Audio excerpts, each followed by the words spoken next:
الزي الموحد ده وفرت في كل زي 5 جنيه بس، في 2 مليون طالب ب 10 مليون جنيه سنويا. حوش لنا الواد ده والنبي بنجد. حوش انت مش شايف احنا بنصور، احنا بنسجل.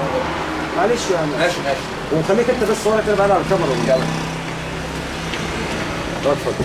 لما تيجي تبص يا سؤال، انا ليه ما بستغلش ده كله؟ يعني انت عايز تعمل مليون طالب، تعمل لهم يونيفورم وانت اللي تبقى مسؤول عنهم. كل مدرسه في قسم الملابس الجاهزه هي اللي تعمله. 2 مليون طالب عمل لهم الزي بتاعهم معروف، الزي بتاع الاعدادي ايه، بتاع الثانوي الفني ايه، بتاع الثانويه العامه ايه، بتاع الابتدائي ايه، اطلعه زي رسمي زي موحد. وممنوع منع البتة وانت الطالب يبقى من داخل المصاريف بتاعته. لا يا بيه، ده انا بحوله ما بحوش له زي بره. لا، ان كان بره ببيعه ب 20 انا ببيعه ب 18 ب 15 ب 15 يبقى هيجي لي، ومع ذلك موفر فيه وتوفر وتشغل الطلبه بتوع الفنيين. ايوه. طب تخيل يا استاذ وائل ان المكن صدى من قله القعده علينا. تخيل يا استاذ وائل ان المكن ده في مدرسين ما تعرفش تقعد عليه. تخيل يا استاذ وائل ان الحاجات ديت لو انا جبت المدرس وقلت له نفذ تمرين طول السنه. بس انت بتتكلم في كلام خطير يا استاذ محمد. انت مش عارف الكلام ده هيتذاع على مباشر مندس وممكن حد يزعل منك. لا انا ما بقولش حاجه، انت بتقول الصح والحقيقه. احنا دلوقتي عايزين نبني مصر. انا ما بخصش انسان. ما اقصدش انا بتكلم معاك، بقول لك ان الكلام اللي انت بتقوله كلام خطير. ما بخصش حاجه. انت انا صح. بتكلم ان الراجل بيجري، المشير عبد الفتاح السيسي بيجري وبيبني في البلد، واحنا قاعدين نقول هو عمل ايه؟ طب احنا عملنا ايه؟ ما احنا كل واحد في مكانه لو اشتغل البلد هتطلع. ده احنا لسه ما اتكلمناش في المقترح بتاعك لتطوير التعليم. لا احنا لسه بنتكلم. ده زي مقدمات الكل يفهمها. اللي عايز يتعامل معايا تليفوني مع حضرتك وانت مع حضرتك وتعامل معاه ويجي ويتناقش معايا واعمل لي مدرسه نموذج. بلاش تعمل التعليم كله، خد مدرسه سنه نزل لها خشبه. يا اخي قسم الكهرباء انت ليه ما بتعملش موتور؟ ليه ما بتعملش موتور؟ يعني ما يقدرش يصنع، يعني انتوا ما بتصنعوش اي حاجه بس تدريب وخلاص؟ لا يعني ليه ما صنعش محول كهرباء؟ يبقى الطالب الجمعيه الخيريه فاهمه كانتين 3 بتطلع وبتعمل مشروع للمراه المعيله والكلام ده كله، وانت بتقول انا عندي 80 مكنه وعندي مش عارف ايه وعندك ايدي عامله متشغله ببلاش. بلاش زي الجيش، زي القوات المسلحه. هي عندها المعدات وعندها ايد عامله بتيجي على الرغم ان العسكري مش مدرب بس بينزل يتدرب. في ناس تقول لك دلوقتي ايه؟ هي القوات المسلحه اللي ماسكه كل حاجه. ناجحه. ليه؟ علشان عندها ايد عامله وعندها ناس وعندها انضباط. لا عندها انضباط.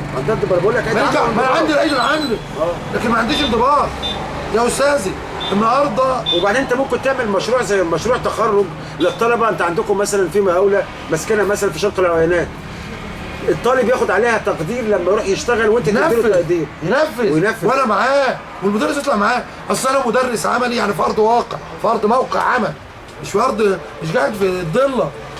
انا عندي قسم تخصص الكهرباء ده اصول يتقسم ل5 اقسام. تخصص كهرباء يا استاذ وائل، ده المناهج بتاعتنا اللي كنا بندرسها من 86 هي اللي ما زالت تدرس، ما اتطورتش ما اتغيرتش. كل ما فيها جاب لي منهجين انا لا افقه فيهم شيء، لا درستهم ولا عرفتهم. انا لما اتكلمت مع الناس وقلت لهم يا ناس دربونا على ايدي مهندسين عليهم وانت ما ينفعنيش في حاجه لانهم تخصصين تانيين.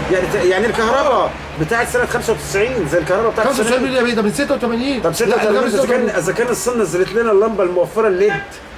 هل انت دلوقتي بتشتغل على تمديدات؟ هل التمديدات اذا كان انا شفت في اجهزه طالعه بتفحر الحيطه، احنا كنا بنمسك عجله وشاطوط، دلوقتي في اجهزه وصاروخ لا في مكان بيفحر. تخيل يا استاذ وائل لو انت وصلت المرتب ده ل 5000 و4000 زي ما احنا بنقول، هل انت متخيل ان انت محتاج شؤون عاملين تقعد عشان المدرس يقف قدامه؟ لا، ده المدرس هيراقب المدرس. يعني انا هشتغل واطلع فلوس والاستاذ وائل يطلع يشتغل بره ويجي ياخد مني؟ لا ده هو اللي هيقعد، لو مش هياخد. طب انت لو وصل مرتبك 4000 ولا 5000 انت متخيل انك ممكن تستاذن وتمشي؟ ده انت هتنام في العمل، هتنام فيه، تقعد فيه. ما انت في فلوس وفي مقابل. انت بتطلع بره ليه؟ عشان اطلع اشتغل بره. علشان ما فيش مقابل عشان احسن دخلي. طب اذا كان دخلي متحسن لوحده اهو. وعندنا طريقه ان هي تحسن الدخل. ما هو بحسنه اهو. طيب خلينا نتكلم في طريقه تطوير التعليم في التعليم الفني بوجه عام. اول شيء نتكلم فيه نعمل دورات تدريبيه للمدرسين. لو حكمت ان طلعهم عندهم السن انت ممكن تستعين بالمقترح بتاعك. عادي عادي عادي عادي. انا لو جيت ابص للمقترح بتاعي، المقترح ده بيتكلم عن كل تخصص بنفسه. طيب يعني تخصص الملابس الجاهزه ادينا نبذه عنه. اهو يوجد بقسم الملابس الجاهزه ماكينات خياطه غير موجوده في احدث مصانع الملابس للقطاع الخاص. لا ما انت اتكلمت، انت قلت على الملابس اهو، ما انا بقول لك الجاهزة. اهو، هي دي الملابس. ويوجد بقى ايدي عامله بدون اجر وهو انا مش عايزك طب. تتكلم. انت دلوقتي الملابس الجاهزه انت عايز تطور وتعمل منظومه تستغل الطلبه وتستغل المكن في ان انت تطور وتعمل يونيفورمات، وممكن تتعاقد مع شركات، أنا هطور ممكن في إيه؟ تتعاقد مع المحافظه ان هي تعمل يونيفورم العفريته. لا انا هطور في ايه كمان بقى.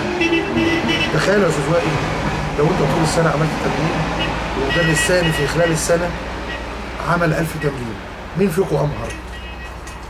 اللي عمل تمرين ولا اللي عمل 1000 تمرين؟ اللي عمل 1000 تمرين طبعا. طيب انا لما اجيب الشغل ده واطلعه واعمل معارض، الدوله تعمل معارض للمدرسين للمدارس الفنيه، المدرس اللي هيطلع 100 تمرين ده ولا 200 تمرين في السنه ولا 1000 تمرين في السنه، ده هيبقى خبير، مش مات، ده خبير. ده خبير. وبعدين النهارده نقول قسم مثلا كهرباء، في 5 شغالين من 60، في 10 شغالين من 60. ال10 دول الاستاذ وائل النهارده لقى نفسه واقف في ريح محمد هلال، خد منه معلومه. لقى نفسه واقف في ريح الاستاذ فلان، خد منه معلومه. بكره بقى زيهم.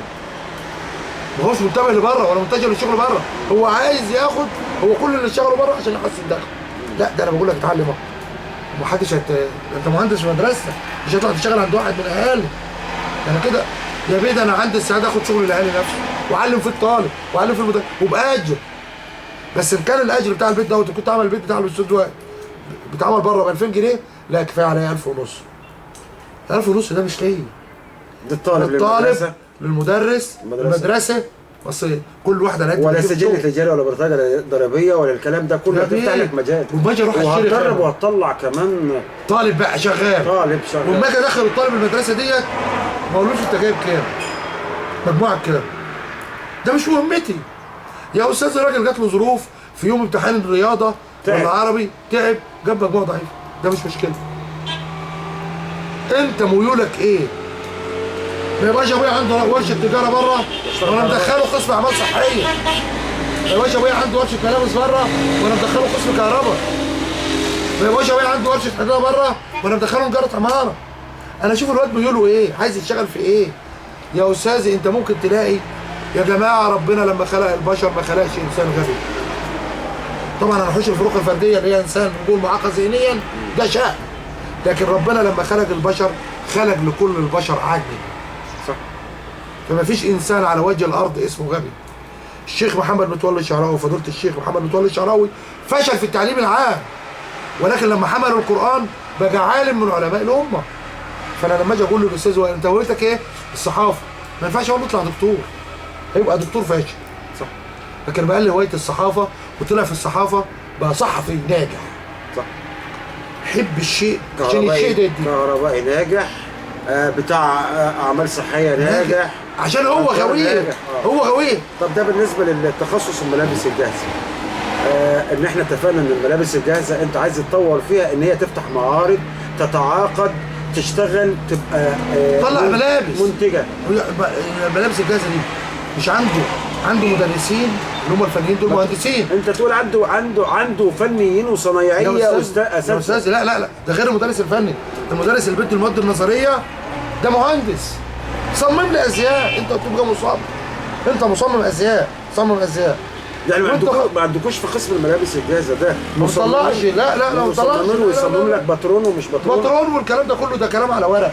لا تمرين فاشل. لا اللي هو يخش بيه معارض لا ويطلع لا ويطور. لا انا كل عندي اعمل تمرين اخر السنه 40 عيل يجيب حته قماش على حسابه ولا عيله تجيب حته قماش على حسابه ويتطرز عليها مش عارف ايه وتخيط فيها ايه، كلام فاضي واخر السنه يترمى بس وخلاص. خلاص. طيب لكن انا بقول عندي مهندس صمم، مدرس النظري ده صمم، مدرس الفني يشغل الطالب ويطلع له انتاج، والدوله تفتح لي معارض اشتغل ابيع، تفتح لي معارض بره زي ما الصين بتعمل، زي ما الدول كلها بتعمل، تفتح لي معارض بره، ينزل لي جنوب خد افريقيا كامله، ده مش لاقي تاكل.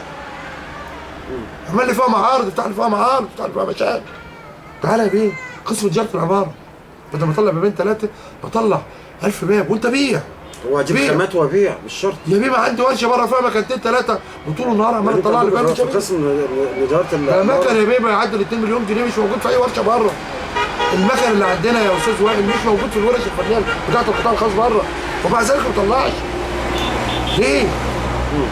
ليه؟ ده بالنسبه قسم فرم خرسانات. انا عندي اي مكان خلقه ربنا. ايه فرم الخرسانيه؟ الفرم الخرسانيه ديت اللي هو بيطلع زي نجار المسلح وحداد المسلح. ليه انا ما اخدش؟ انا يا استاذ وائل لو خدت العماره من اولها لعندي بسلمها مفتاح خلصها. من المدرسه